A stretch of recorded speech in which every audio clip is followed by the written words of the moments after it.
nagmamahal sa'yo kundi silang dalawa? Sino ang nagmamalasakit? Ang iyong ama't ina.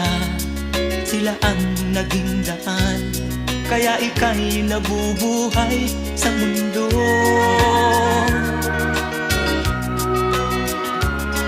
Ano man ang mangyari, hindi sila magbabago. Ang mga magulang mo'y laging nagmamahal sa'yo. Kahit na nasasaktan, kahit na sila'y di mo pinapansin.